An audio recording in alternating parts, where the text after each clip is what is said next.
Welcome to AI and Accessibility. Thank you for joining. My name's Michelle Stewart, and I'm an instructional designer here at Westcliff University. AI is a hot topic in higher education today since the launch of ChatGPT. But AI tools are not new, and you may have used AI tools, such as Alexa or Siri, to help you search the internet, or maybe just directions for a recipe. Apple, Microsoft, and Google have AI built in to their products that we use every day, which help give us suggestions for completing sentences or text messages. Many of us use AI daily, but last November a new tool hit the news, and it has created a frenzy of positive and negative feelings for educators and students. ChatGPT's generative AI has everyone talking, and there are many thoughts in academia about this and other AI tools. Let's start with a couple of questions. What does it mean to make learning anything accessible? Well, the definition is accessibility is the practice of making information, activities, and/or environments sensible, meaningful, and usable for as many people as possible. So what is AI? Well, AI is artificial intelligence that simulates a human intelligence process that is done by machines, especially computer systems. So let's look at what AI accessibility is.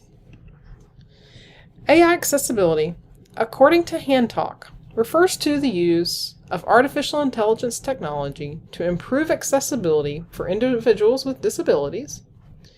It involves developing and implementing AI solutions that address barriers and challenges faced by people with disabilities in various aspects of life.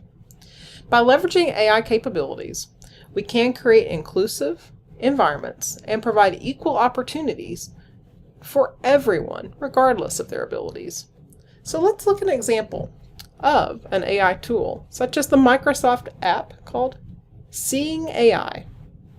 So this particular app was designed for blind and low vision people, and this is a research project that Microsoft undertook to use AI to describe text, currency, color, and even objects to people with low vision or completely blind.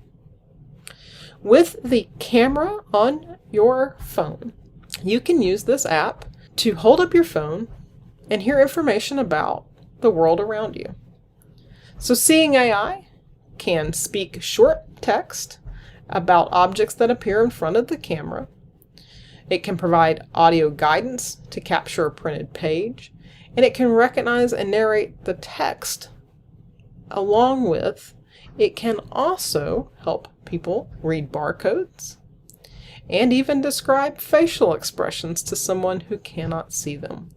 Now, while this tool is needed and necessary for people that have low vision or blindness, this is also very useful for other people, such as younger learners who may also need help with understanding vocabulary or identifying objects and colors of things around them in their world. Seeing AI may also help someone who's learning a second language by describing what the objects are in the language that they're trying to learn. So let's see a quick clip about how this tool works. Seeing AI is a Microsoft research project for people with visual impairments. The app narrates the world around you by turning the visual world into an audible experience. Point your phone's camera, select a channel, and hear a description. The app recognizes saved friends. Jenny near top right, 3 feet away. Describes the people around you, including their emotions. 28-year-old female wearing glasses looking happy. It reads text out loud as it comes into view, like on an envelope. Ken Lawrence, P.O. Box. Or a room entrance. Conference 2005. Or scan and read documents like books and letters. The app will guide you and recognize the text with its formatting. Top and left edge is not visible. Hold steady. Lease agreement. This agreement When paying with cash, the app identifies currency bills. $20 US. When looking for something in your pantry or at the store, Use the barcode scanner with audio cues to help you find what you want. Campbell's tomato soup. When available, hear additional product details. Heated microwave bowl on height. And even hear descriptions of images in other apps like Twitter by importing them into Seeing AI. A close-up of Bill Gates. Finally, explore our experimental features like scene descriptions to get a glimpse of the future. I think it's a young girl throwing a frisbee in the park. Experience the world around you with the Seeing AI app from Microsoft. So what will we learn about today? We're going to explore AI and how it can enhance accessibility for learners with diverse needs. We're also going to discuss some specific tools and techniques, just like Seeing AI, for incorporating AI into accessible course design, as well as hands-on practice with accessibility features. Let's get started with learning why accessibility is important in all learning today. So why is accessibility important? Well, statistics show that around 1 billion people worldwide live with a disability. That's a lot of people. 26% of the United States adult population lives with a disability every day. Now, when we think about disabilities, it's not always the first thing that might hit our mind is a physical disability. That's not always the case. There's various categories of disabilities. A few of those are physical, sensory, developmental, learning, cognitive, or mental health related. So while accessibility is essential for some, it's really still useful for everyone. Accessibility is essential because it shows respect to all people, and it allows everyone to participate as full members of society and their communities. So how can AI accessibility help everyone?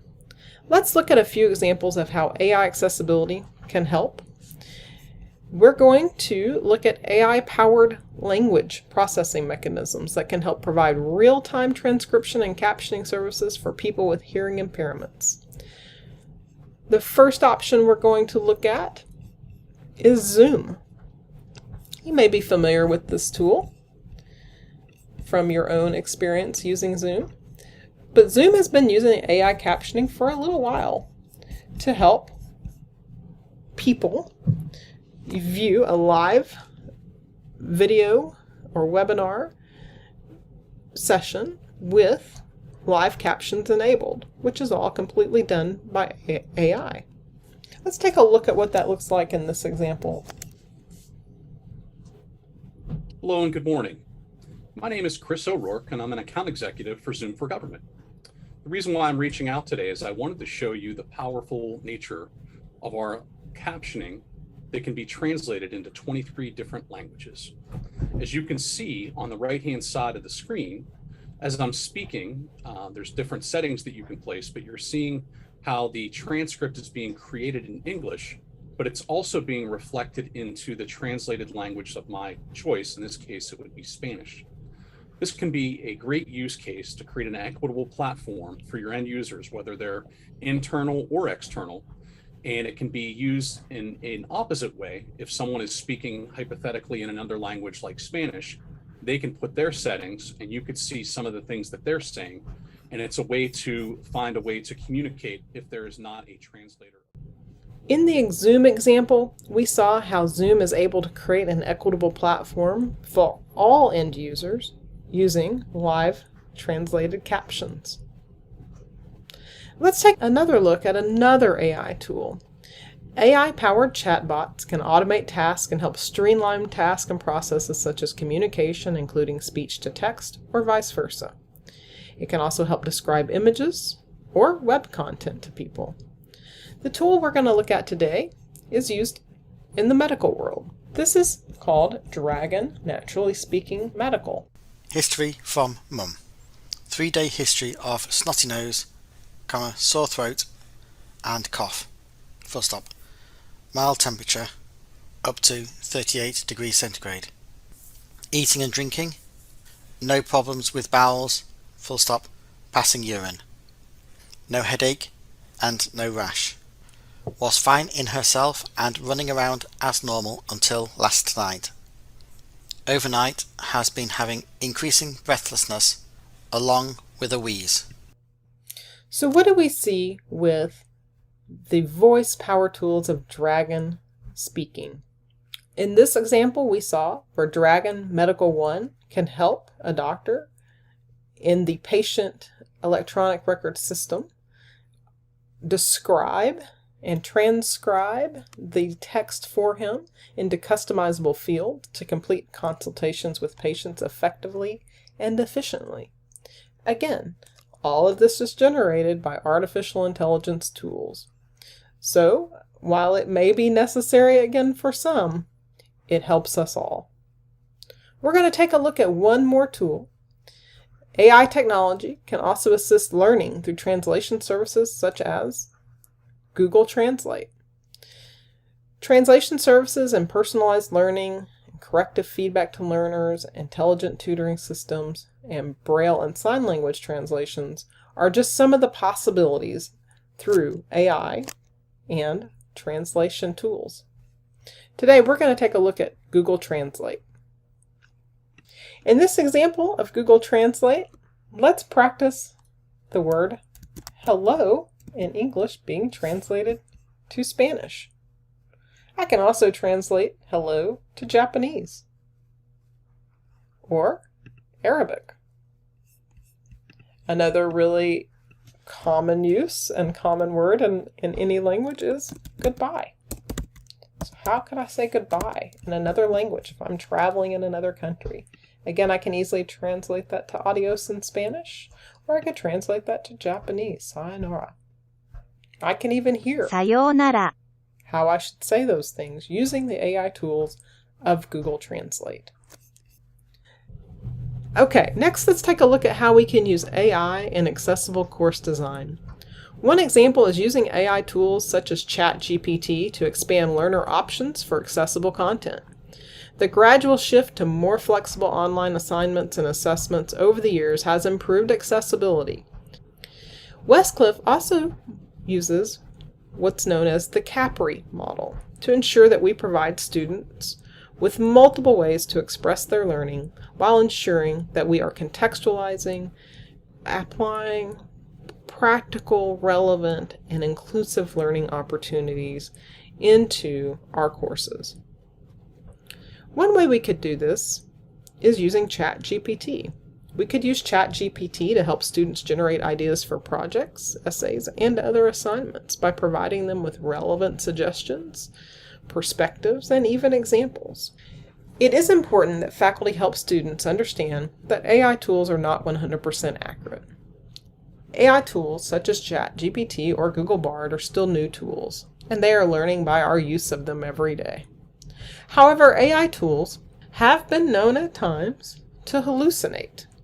We as educators must understand how to educate our students to use these tools and ensure that they are using them accurately in their future work and in their educational lives. One example is that chatbots can hallucinate. I know that seems funny, but for example, when a chatbot was asked to generate a financial report for a company, it falsely stated that the company's revenue was $13.6 billion, or some other number apparently plucked from the thin air. As you can see, this article may at first look like it's a legitimate article. But if you were to look for the article, it doesn't exist. This is why it's important for us to teach our students about AI tools. Using generative AI tools to expand, not restrict.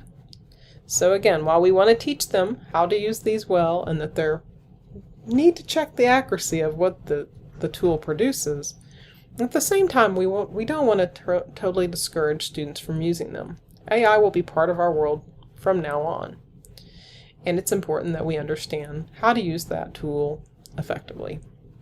So some example of student uses for AI might include helping with studying and tutoring. It could also help, again, with brainstorming, improving writing skills, possibly even giving the student feedback, and practicing language skills in a safe space. For you as the instructor, It could help you refine your course content and materials to provide better accessibility to students. It could also help generate feedback for assignments. And again, remember, ChatGPT is just that. It's a conversational tool. So the more you inform it about what you need, the better the response and the more specific the response will be from the tool.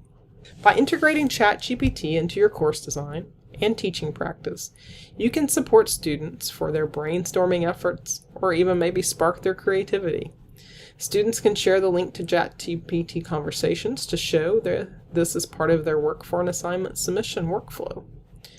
You can also have students use the tool to create a written piece of work and then have the students critique what ChatGPT found for the students so that they do understand that this content may not be 100% yet, but it will allow them to use the tool more effectively and go out into the world, into their educational lives, and understand how these tools can affect what we hear and what we see and what we read every day.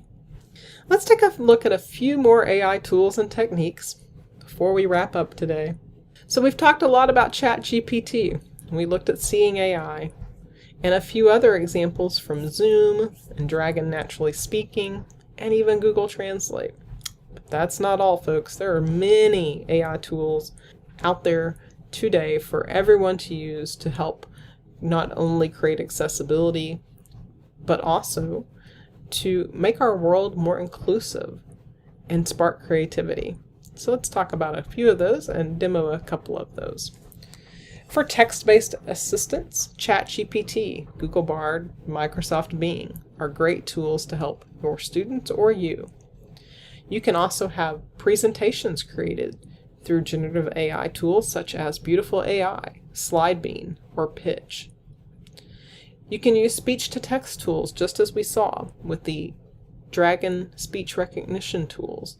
These are being used in medical fields and legal to help do the transcription and dictation for professionals in those fields and to improve their work processes. Computer coding. GitHub Copilot can help generate AI computer code to speed up the process for programmers. Image creation. DALL-E. We're going to take a look at that. DALL-E can help you create images. There's tools for workflow and project management such as Adobe Sensei or Autodesk Generative Design to help improve workflow processes and speed up the time it takes to complete those processes. Meeting tools such as Otter AI. We saw a bit of an example of that in Zoom with the live captions being possible as you watch a webinar or a live video meeting. Fathom transcription and crisp noise cancellation are other tools that can help us in meetings.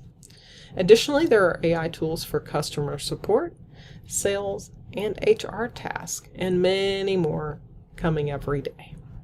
We're going to take a look at a couple more tools. So we're going to look at a ChatGPT example. Have you checked out ChatGPT's language translation feature yet? It's seriously impressive. Just give it a try. Type in something like translate this sentence to French and it'll give you the French equivalent. So whether you're trying to communicate with someone who speaks a different language or you're a business looking to expand your reach by creating content in multiple languages, ChatGPT's got you covered. Okay guys, now one final use case for this video. ChatGPT can also recommend all sorts of entertainment based on your preferences. It's pretty cool. For example, let's say you're into historical fiction books. Just ask it to recommend something for you. It'll give you a list of options. And it's not just limited to books, you can also use it to discover new movies, music, and more. This is a great way to find new enjoyable entertainment options. Now let's look at another tool for how we can use AI. DALL-E, or Microsoft Bing with DALL-E, is an image creation tool. So let's take a look at what it can do. Have you ever seen a polar bear playing bass? Or a robot painted like a Picasso? Didn't think so. DALL-E 2 is a new AI system from OpenAI that can take simple text descriptions like a koala dunking a basketball and turn them into photorealistic images that have never existed before. DALL-E 2 can also realistically edit and retouch photos. Based on a simple natural language description, it can fill in or replace part of an image with AI-generated imagery that blends seamlessly with the original. It's called inpainting. In January 2021, OpenAI introduced DALL-E, a system that could generate images from text, like this avocado armchair. DALL-E 2 takes the technology even further with higher resolution, greater comprehension, and new capabilities, like inpainting. It can even start with an image as an input and create variations with different angles and styles. DALL-E was created by training a neural network on images and their text descriptions. Through deep learning, it not only understands individual objects, like koala bears and motorcycles, but learns from relationships between objects. And when you ask DALL-E for an image of a koala bear riding a motorcycle, it knows how to create that or anything else with a relationship to another object or action. The DALL-E research has 3 main outcomes.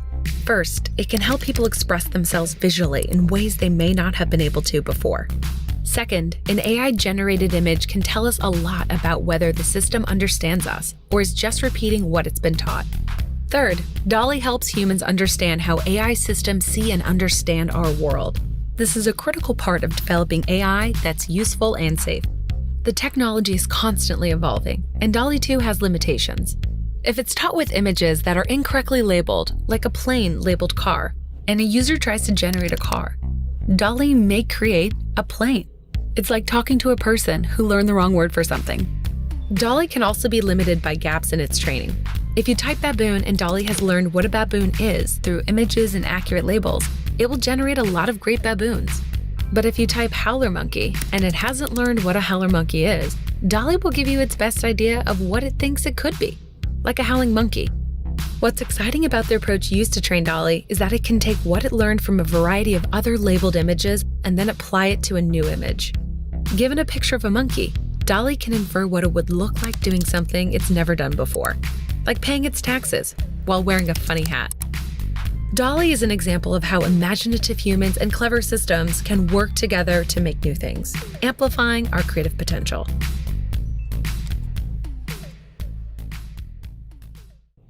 Thank you for attending this presentation about AI and accessibility.